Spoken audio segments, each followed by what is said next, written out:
Hello, my friends, and how are you? And welcome to another edition of Vanessa's Journeys. Hello, hello, hello. It's good to see you. Merry Christmas and Happy New Year to you. I paused because I heard the church bells ringing. They stopped. Sorry. I was going to give you a moment of church bells in the village. But it is kind of foggy out here today.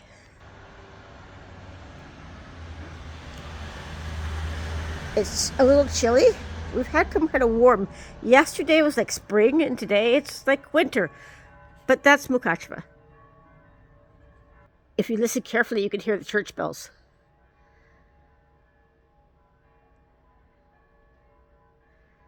They're very distant. Very, very distant. You can hear them. It's kind of cool. Anyway, back to the update. It's been quite a year, quite a month. And it's cold out here. So I'm going to make this short.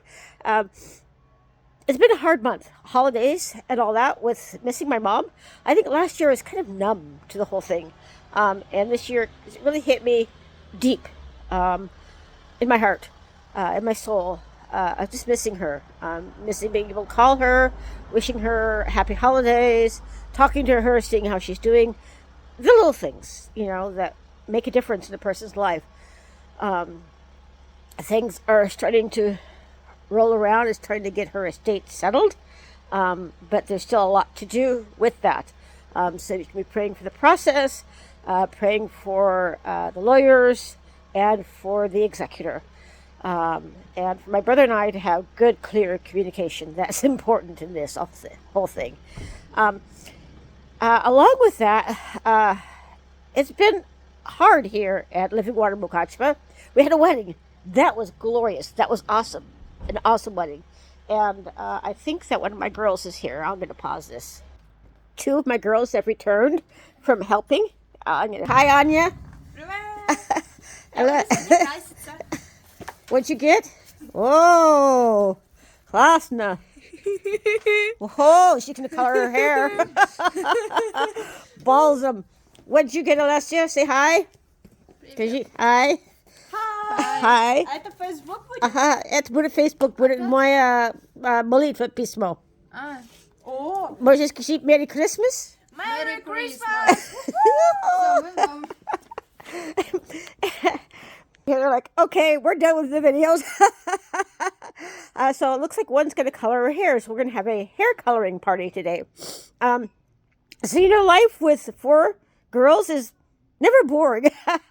They're great girls. They're very helpful. Of course, they're teenagers, and so there's times when we have to have some serious talks and whatnot. But, all around, they're really great kids. So thank you for all your support and prayers as I've been housing them since mid-August. And yes, we have become a family. And my car here, my little car has become Vanessa's taxi. I am taking them back and forth between events. They're all involved in different areas. Those two girls just came back from our church house and getting it ready for winter camp. And I will get to you on that in a bit. And another one is serving on the worship team. And the other one, she is in college and she's finishing her last year of college. So I was saying that it's been an up and a down kind of month. We had a wedding, and I knew the young bride. I've known her for 11 years. I knew her when I first came, and she was involved in the youth group. Her and her brother and sister would play worship for our youth group that we had. We didn't take over, but we substituted for a youth group that was at another church. Well, that pastor had gone to America for a while, and that's where we met her and her lovely family. And it was just great to be there for her wedding, for a glorious day. Her and her now husband. It was a very interesting, let's get married kind of like thing. He's actually Ukrainian, but he holds a Russian passport. And that's because his mom's Ukrainian, but his father is Russian. And before he was born, when his mom was pregnant, they moved back to Russia so his father could work. And so he was born in Russia, and he has a Russian passport, but he's actually Ukrainian, according to his mom's side. And he had been thinking about getting his documents changed. And then the war happened, and then the invasion happened. And what they told him was that, yeah, you get your documents changed, but the minute you step outside the embassy, the army will take you. So my pastor did some research, and he figured out that they could get married in the United States without being in the United States. It's all legal. And so they were officially married in the United States, but here in Ukraine, and my pastor officiated over it. So now they are now a happily married couple of 2 weeks, and they're doing great.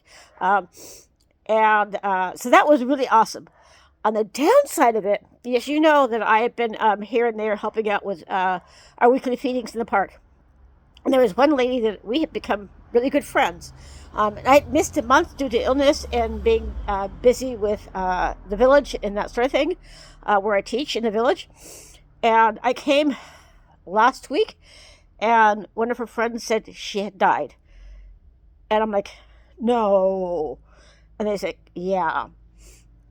So her friends and I shared hugs and love, and it was just a very, very sad time, because she was kind of like a leader. She kept everybody in place, and, you know, she was their friend, but she, like, didn't let people walk all over people. Anyway, she was a good lady, and I'm really sad at her passing it, and that kind of really hit me deeply, as well as it hit her friends deeply. Who would know that I would become good friends with a homeless person?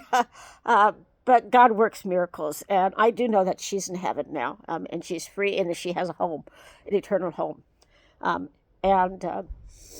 that was hard. So what are we up to now? We are going to have a winter camp with the kids from Glukov.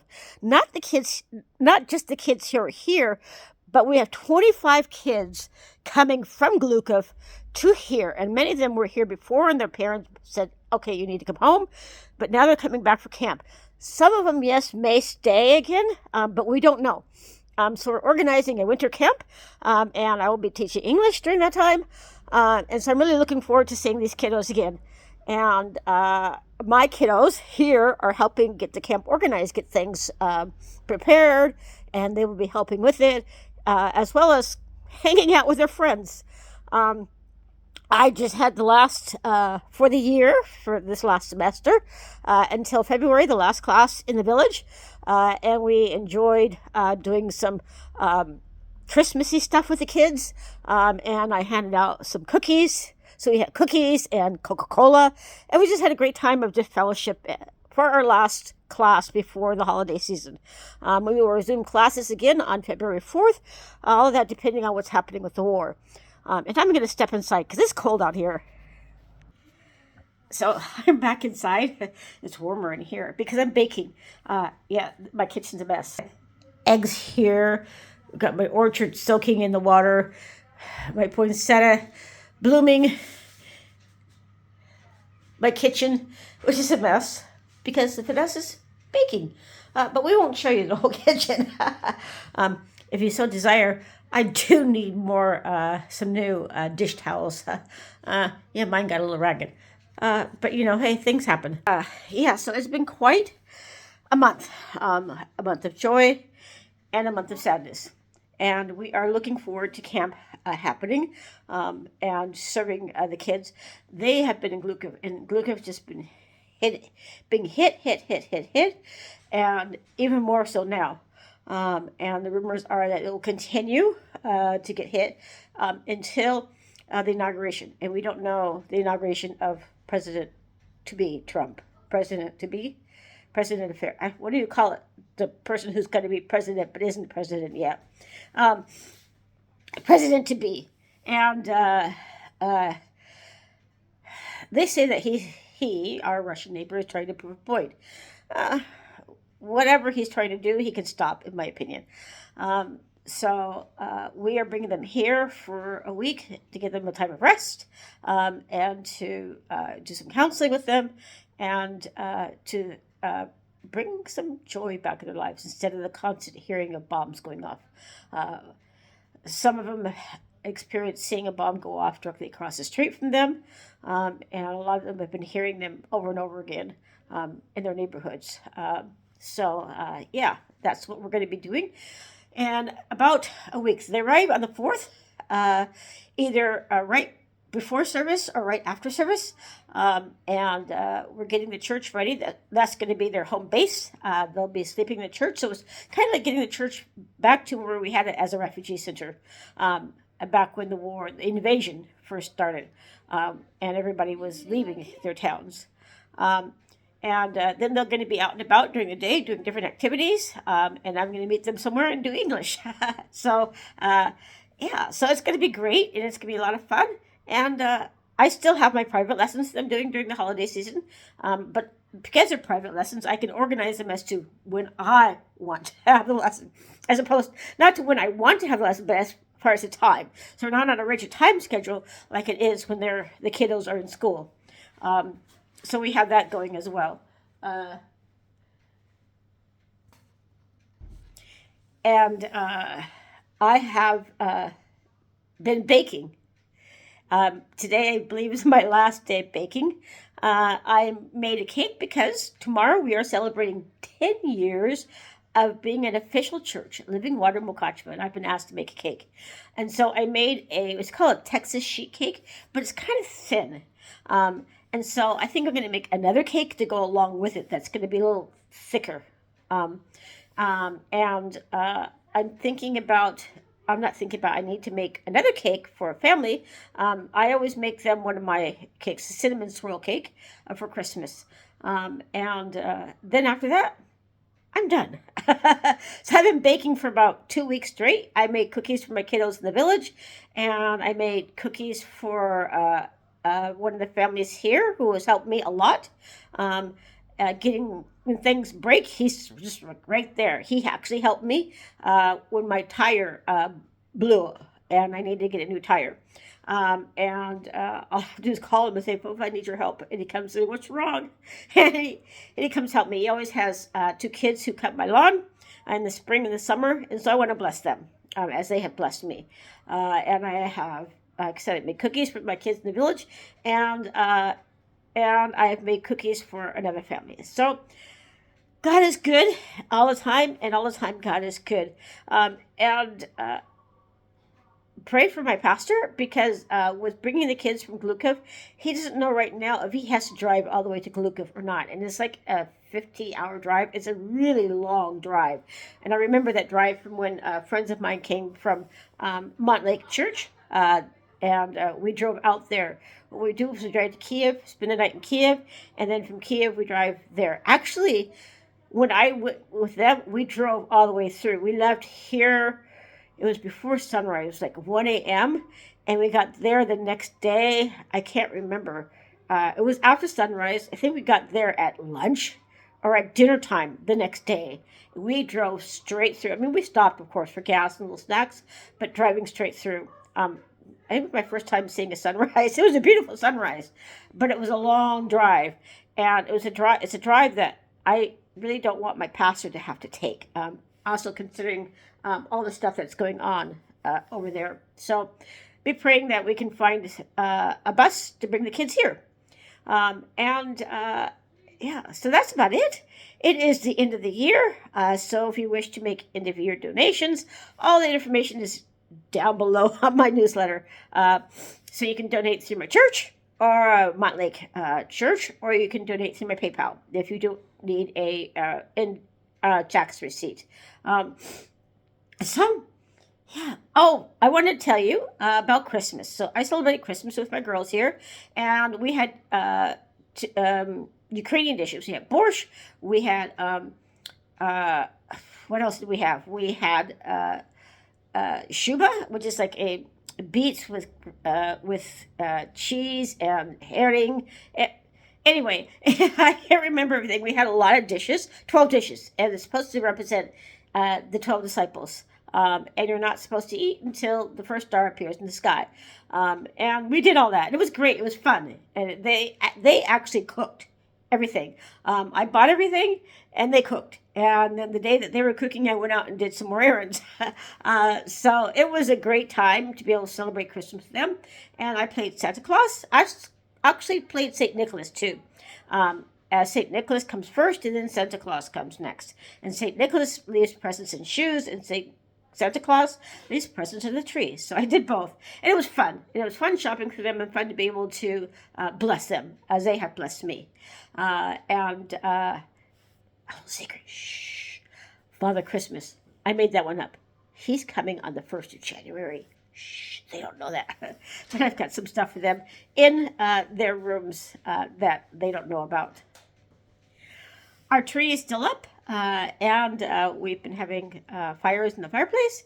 And my cottel, which is like the furnace to my house, it has been on and off. We had a big windstorm earlier this week for 2 days, a huge windstorm.